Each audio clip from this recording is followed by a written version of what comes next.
A very good morning to all of you. I am Dr. Ranjita and you all are welcome to Zumexa classes.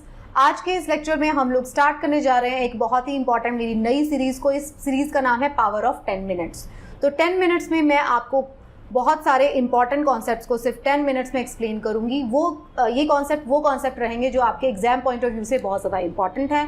आपकी ज़िंदगी के सिर्फ रोज़ 10 minute मुझे चाहिए। अगर आप 10 मिनट वाली इस सीरीज़ को फॉलो करेंगे तो किस तरीके से एक साल के अंदर आप इतने सारे कॉन्सेप्ट जो आपके एग्जाम में पूछे जाते हैं आप उनको थॉरोली समझ पाएंगे और अपने किसी भी एग्जाम को आप क्लियर कर सकते हैं। ये सीरीज़ किसके लिए इंपॉर्टेंट होने जा रही है? ये सीरीज़ बहुत ज़्यादा इंपॉर्टेंट रहेगी IAS एग्जाम्स के लिए, यूपी PCS, स्टेट PCS, कोई भी सारे के जितने भी स्टेट PCS एग्जाम है, चाहे यूपी, MP, राजस्थान, चाहे कोई भी स्टेट PCS हो, उन सारे एग्जाम्स के लिए, हर तरीके के गवर्नमेंट एग्जाम के लिए, SSC एग्जाम के लिए, उन सभी एग्जाम्स के लिए जिसमें बहुत सारे कॉन्सेप्ट्स को पूछा जाता है। Even school student can follow this series. So let's start. तो आज के इस पहले टॉपिक में हम लोग बात करने जा रहे हैं about osmosis, diffusion, facilitated diffusion, active and passive transport. ये सारी की सारी जो टर्म्स हैं एक दूसरे के साथ इंटर रिलेटेड है और बहुत ज़्यादा कंफ्यूजिंग हो जाती हैं। एग्जाम पॉइंट ऑफ व्यू से सारी की सारी टर्म्स बहुत ज़्यादा इंपॉर्टेंट है, सभी एग्जाम्स में ये पूछी जाती हैं। So let's start.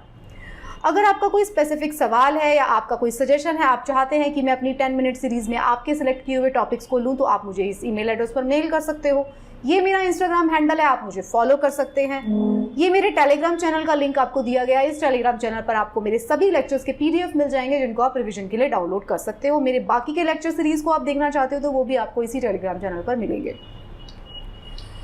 तो आपने हमेशा देखा होगा जब भी आप एग्जाम में क्वेश्चन पेपर को सॉल्व करते हैं या आप टेस्ट सीरीज जब ज्वाइन करते हैं तो आपको osmosis, diffusion, active transport, passive transport से जुड़े हुए सवाल मिलते हैं। तो सबसे पहले समझने की कोशिश करते हैं ऑस्मोसिस और डिफ्यूजन क्या क्या होता है।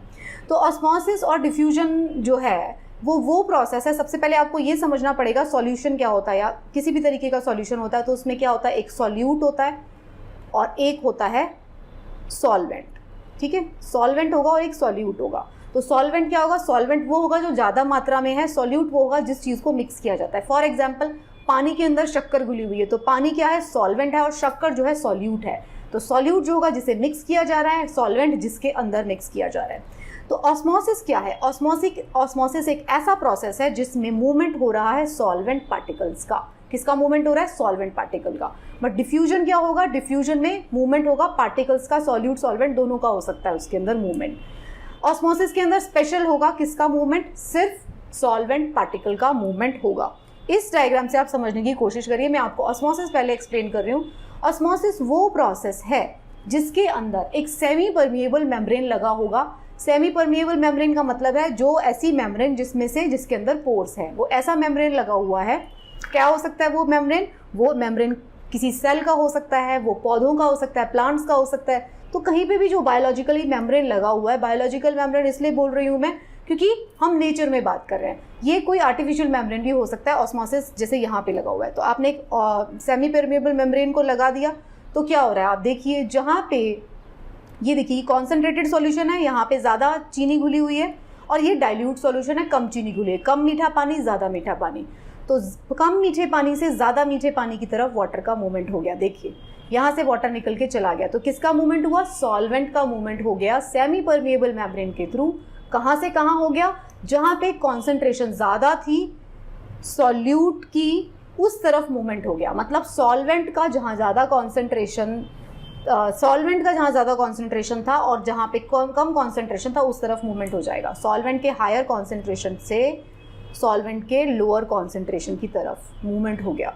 तो इसको हम क्या कह रहे हैं? ऑस्मोसिस कह रहे हैं। यहीं पे ये लिखा हुआ है। ऑस्मोसिस क्या है? मूवमेंट ऑफ सॉल्वेंट पार्टिकल कहाँ से कहाँ? Across the semi permeable membrane. कहाँ से? Dilute solution. डाइल्यूट सॉल्यूशन का मतलब है सॉल्यूट की क्वांटिटी उसके अंदर कम है, सॉल्वेंट ज़्यादा है। तो डाइल्यूट सॉल्यूशन जो है उससे कॉन्सेंट्रेटेड सॉल्यूशन की तरफ।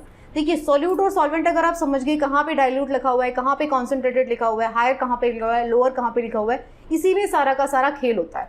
तो मूवमेंट हो रही है, the solvent moves to dilute the concentrated solution and equalize the concentration at both side. अब डिफ्यूजन में क्या फ़र्क है? डिफ्यूजन जो है उसके अंदर कोई सेमी परमिएबल मेम्ब्रेन यूज़ नहीं होती है।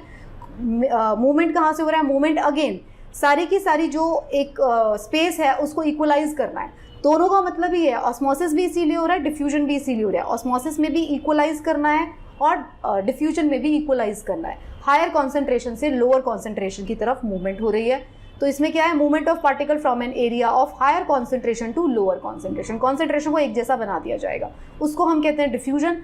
ऑस्मोसिस में भी हायर कॉन्सेंट्रेशन से लोअर कॉन्सेंट्रेशन की तरफ मूवमेंट है। हायर कॉन्सेंट्रेशन ऑफ सॉल्वेंट की हायर कॉन्सेंट्रेशन से सॉल्यूट की सॉल्वेंट की लोअर कॉन्सेंट्रेशन की तरफ मूवमेंट हो रही है।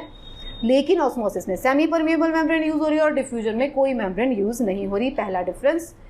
अब आप ये देख सकते हैं ऑस्मोसिस और देखो सेमी परमिएबल मेम्ब्रेन यूज होती है तो ऑस्मोसिस है, हायर कॉन्सेंट्रेशन से लोअर कॉन्सेंट्रेशन की तरफ मूवमेंट हो गई तो क्या है, डिफ्यूजन है। अब जो दूसरी बात आती है, एग्जाम्पल अगर हम लेते हैं, ऑस्मोसिस का एग्जाम्पल क्या है, ऑस्मोसिस का एग्जाम्पल है आपने जो है पानी जो है पौधे एब्जॉर्ब करते हैं, उसमें क्या यूज हो रहा है, ऑस्मोसिस। रेड ब्लड सेल जो है वो स्वेल कर जाती है, कोई भी सेल जो है वो स्वेल कर जाती है। अगर आप गमी जो कैंडीज होती हैं, जेली वाली कैंडीज होती है, उसको पानी में डाल देंगे वो फूल जाएंगी, वो क्या है, ऑस्मोसिस, सेमी परमिएबल मेम्ब्रेन।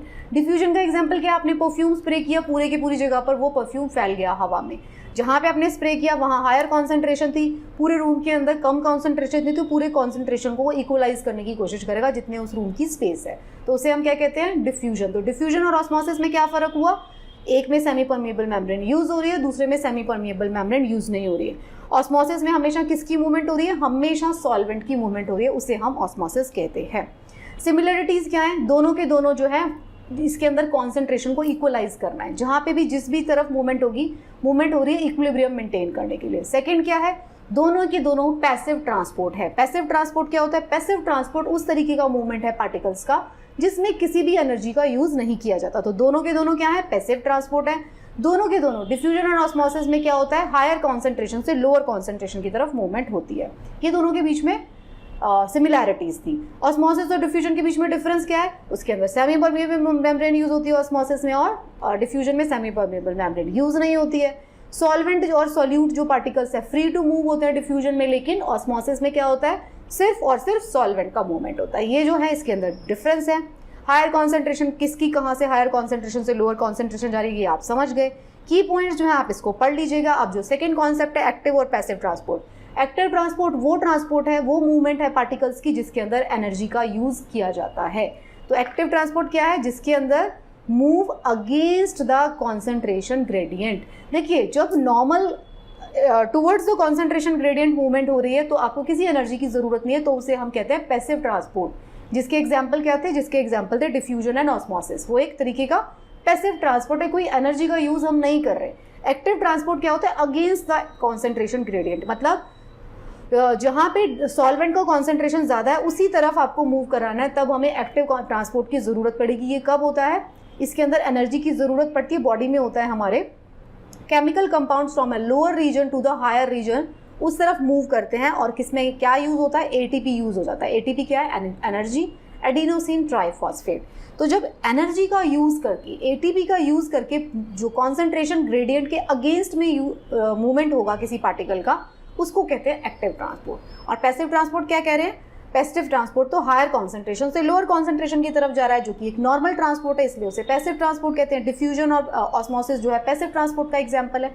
अब एक और टर्म आती है, दैट इज फैसिलिटेटेड डिफ्यूजन। तो अब फैसिलिटेटेड डिफ्यूजन क्या होता है, फैसिलिटेटेड डिफ्यूजन जो होता है वो प्रोसेस है जिसमें स्पॉन्टेनियस पैसिव ट्रांसपोर्ट हो रहा है। मतलब ट्रांसपोर्ट कैसा है, पैसिव। मतलब पैसिव का मतलब क्या है, नो एनर्जी, कोई एनर्जी का यूज नहीं हुआ।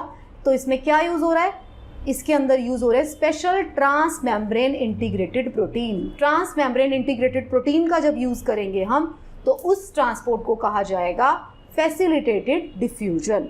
तो फैसिलिटेटेड डिफ्यूजन नॉर्मल डिफ्यूजन से कैसे फर्क है, नॉर्मल डिफ्यूजन में again towards the concentration gradient movement हो रही है, हायर कॉन्सेंट्रेशन से लोअर कॉन्सेंट्रेशन में। फैसिलिटेटेड डिफ्यूजन में भी वही हो रहा है, लेकिन फैसिलिटेट करने के लिए एक प्रोटीन का यूज हो रहा है। आप इस डायग्राम से समझ सकते हैं, नॉर्मल आप मूवमेंट कर रहे थे, लेकिन अब यहाँ पर आपको एक प्रोटीन मिल गया जिससे कि वो पार्टिकल अटैच हो जाएगा और मूवमेंट ज़्यादा अच्छे से फैसिलिटेट हो जाएगा। फैसिलिटेटर आ गया उस जगह पर, तब उसे कहा जाता है facilitated diffusion. So that's it, this was the concept. I hope आपको ये सारी पांचों चीज़ों के बीच में डिफरेंस समझ में आ गया होगा, diffusion, osmosis, facilitated diffusion, active and passive transport. So thank you so much, this was the first lecture of the 10 minute series. इसी तरीके से आप देखते रहिए सारे लेक्चर्स को और अपने एग्जाम की प्रिपरेशन को स्ट्रॉन्गर एंड स्ट्रॉन्गर करते रहिए। Best of luck for your preparation.